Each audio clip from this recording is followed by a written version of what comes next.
I stared at the email notification on my phone, my coffee going cold in my hand. Dinner at Lucia's, Saturday, 7 p.m. Family only, don't be late. That was it. No context. No explanation for why my mother suddenly wanted to see me after 8 months of radio silence. I should have deleted it, should have blocked the number like my therapist kept suggesting. But something felt different this time. Maybe it was the family-only part that made my stomach twist. In my family, that phrase usually meant they needed something. Let me back up. My name is Maya, and I'm the family disappointment. Not because I'm a failure, I'm actually doing pretty well as a freelance graphic designer in Seattle. No, I'm a disappointment because I refuse to play the game. The game where my older sister Rachel gets everything handed to her while I'm expected to smile and be grateful for the scraps. Growing up, it was always Rachel needs new dance lessons. Rachel's college applications need this expensive prep course. Rachel's starting her business and needs seed money. And what did Maya need? Well, Maya could figure it out herself. Maya was so independent. Maya didn't need help. Except I did need help. I just learned really early that asking for it meant being told no while watching them write another check for Rachel. The breaking point came last year. I'd been saving for months to finally afford a down payment on a condo. Nothing fancy, just a small one-bedroom in a decent neighborhood. My parents knew I was saving. I'd mentioned it at least a dozen times. Then Rachel announced she wanted to expand her boutique. And just like that, my parents handed her $50,000. It's an investment, my mother said when I asked why they'd never offered to help me. Rachel's business will pay us back. What would we get from helping you buy a condo? You'd just live there. That's when I stopped going to family dinners. But now, here I was, 8 months later, staring at this cryptic email. My friend Jasmine looked over my shoulder and snorted. "You're not actually going, are you?" "I don't know," I admitted. "Something feels off. Maya, everything about your family feels off. That's why you started therapy." She was right. But curiosity won out. Saturday came too fast. I drove to Lucia's, the upscale Italian place my mother loved because it looked good on Instagram. I was 15 minutes early, which meant I'd be right on time by my mother's standards. The hostess led me to a private dining room in the back. Red flag number 1. My mother only booked private rooms for important discussions. I walked in to find my parents already seated, drinks in hand. My father looked uncomfortable, which was his default state during family drama. My mother's smile was tight, the one she used when she was about to ask for something. Rachel wasn't there yet. Of course not. Rachel was always fashionably late. "Maya, darling." My mother stood, air-kissing both my cheeks. "You look thin. Are you eating enough?" "I'm fine, Mom." I sat across from them, leaving the chair next to me empty. "So what's this about? Can't a mother want to see her daughter?" She sat back down, adjusting her napkin with precise movements. "After 8 months?" "No, actually. You can't." My father cleared his throat. "Maya, let's not start." "I'm not starting anything, Dad. I'm just asking what I'm doing here." The door opened and Rachel swept in, all designer bags and perfectly highlighted hair. She barely glanced at me before kissing our parents. "Sorry, I'm late. Client emergency." Rachel's boutique was really just a vanity project where she sold overpriced clothes to her friends. But we all had to pretend it was a serious business. We ordered. My mother made small talk about the weather, the restaurant, anything but the real reason we were there. I picked at my pasta, waiting. Finally, over dessert, my mother set down her fork. "So, we wanted to talk to you about something important. Here it comes. Your father and I have been discussing the future. Estate planning, that sort of thing." I nearly choked on my wine. Estate planning? They were both in their early 60s and healthy. This was about money. "We want to be fair," my mother continued. "We've decided to split everything evenly between you and Rachel when the time comes." I waited for the catch. With my parents, there was always a catch. Rachel shifted in her seat. She hadn't said a word since sitting down, which was unusual. Rachel loved talking about herself. "That sounds fine," I said carefully. "Well," my father jumped in, "there's a bit of a situation. You see, we've already given Rachel quite a bit over the years.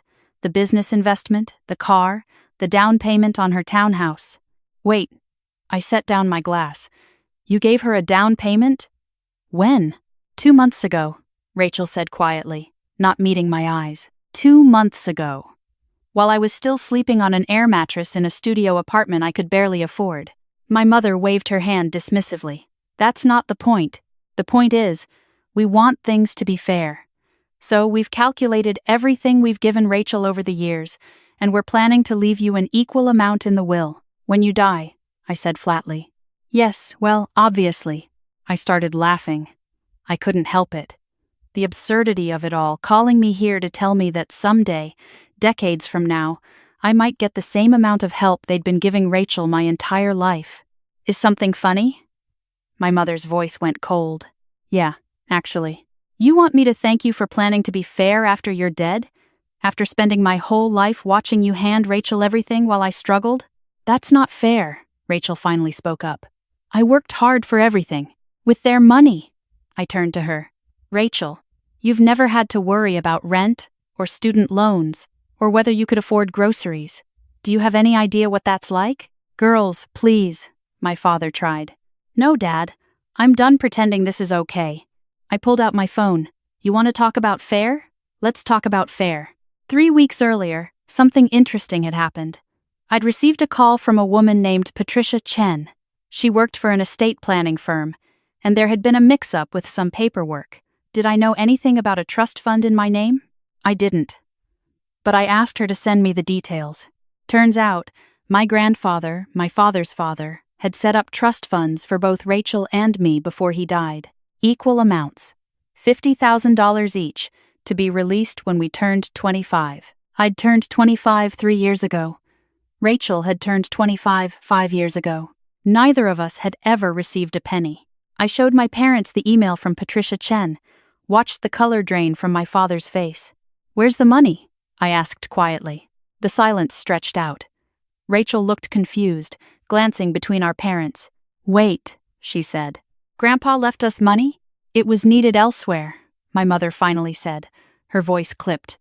Your father's business was struggling. We planned to pay it back. You stole from us, Rachel said, and she actually sounded hurt. Guess the golden child didn't like being stolen from either.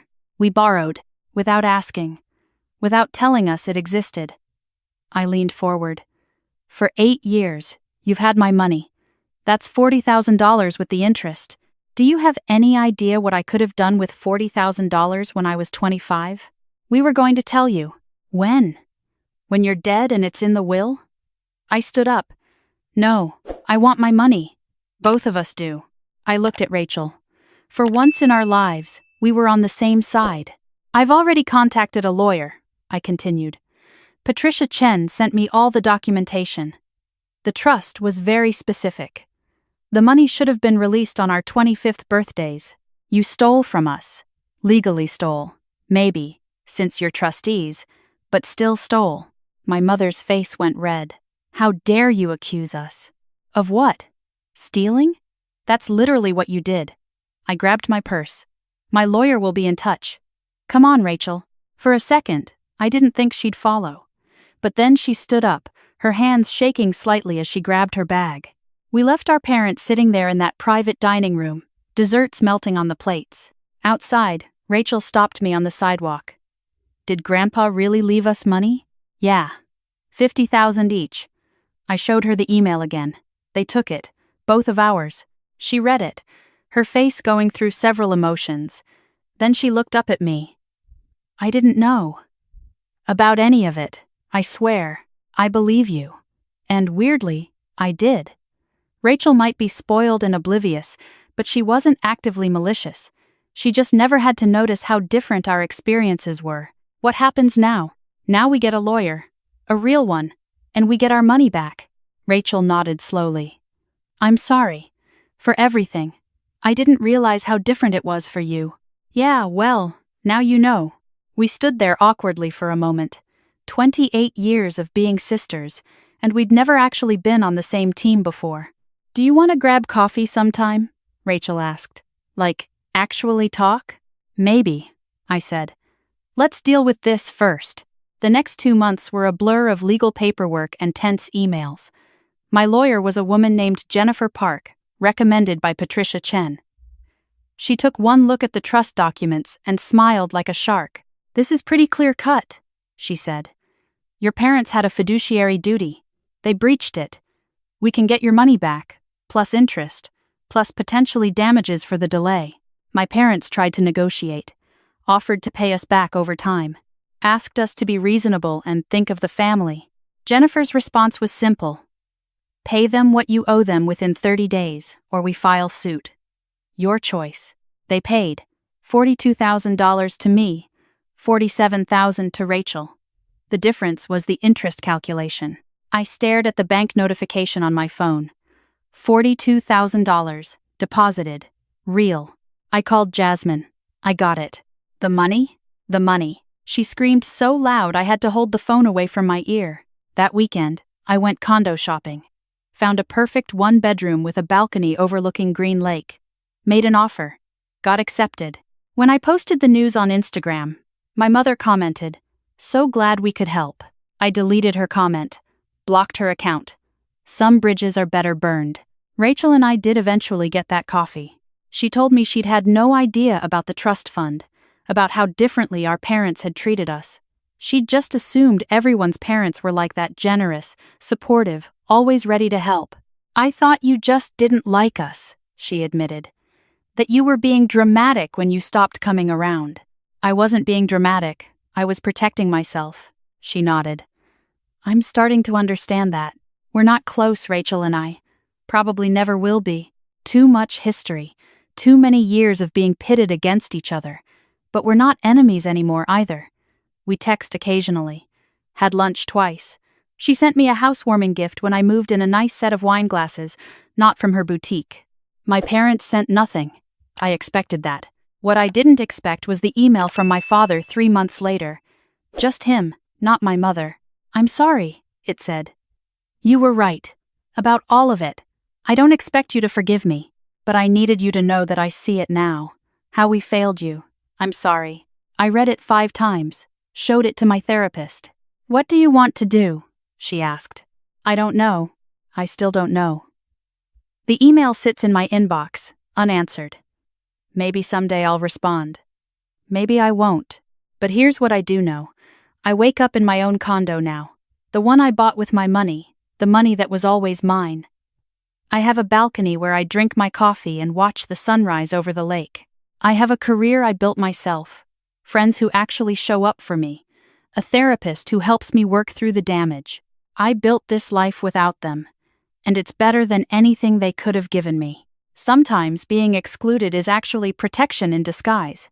Sometimes the family you're born into isn't the one you're meant to keep. Sometimes justice isn't about revenge, it's about taking back what was always yours and building something they can't touch.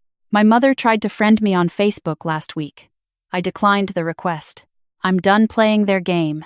I won my money back, but more importantly, I won myself back. The version of me who doesn't apologize for taking up space, who doesn't beg for crumbs from people who should have been feeding me meals.